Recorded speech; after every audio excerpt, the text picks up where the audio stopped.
Now, the Kenya Defence Forces will remain in Somalia until meaningful peace and stability is realized in the war-torn country. Well, these were the statements from the Cabinet Secretary for Defence, Raychelle Omamo, and the Chief of the Defence Forces, Major General Samson Mwathethe, as Kenya honored the soldiers who have fallen in war against the Shaabab in Somalia. Well, KTN News Coast reporter Francis Ontomwa was at Mtongwe Naval Base, where the KDF Day was marked.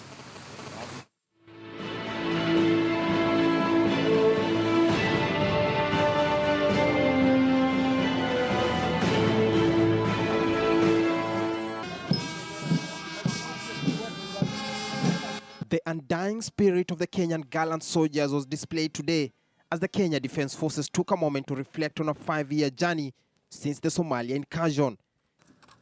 A memorial service for the fallen soldiers kicked off events. Defence Cabinet Secretary Raychelle Omamo leading the somber service. Setbacks may have followed the entry into Somalia, but there is no plan to quit. And to join hands in the global fight, the Chinese government donated special equipment to the African Union troops, donations that included vehicles and field accompaniments. The African Union now says it has its eyes fixed on the upcoming Somalia general elections. 6,000 Kenyan soldiers are involved in the missions outside the country, and deliberate efforts to bolster their capacity have been initiated. 5 years and still counting, the Kenyan Defence Forces went into Somalia, and they are saying they are still keeping on with the fight, even despite a splitting debate on whether they should remain in the mission. We shall continue to put our lives on line first, ready at all times to pay the ultimate price for the defense of our country.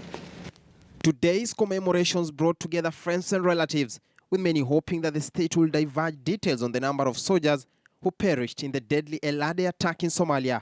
But this was not going to be. The past 4 years, our troops serving under AMISOM have liberated more than 20 towns in their area of responsibility in Somalia, and have also destroyed several Shaabab camps and training areas. Kenya has in the past threatened to pull out its troops from Somalia over funding gaps by the international community.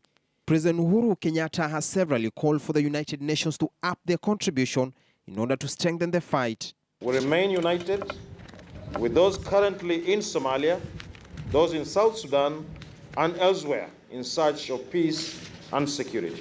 The discourses on repatriation of Somali refugees, regional security, and the wider Somalia stabilization plan remain a top priority for Kenya. Francis Ontomwa, KTN News, Mombasa.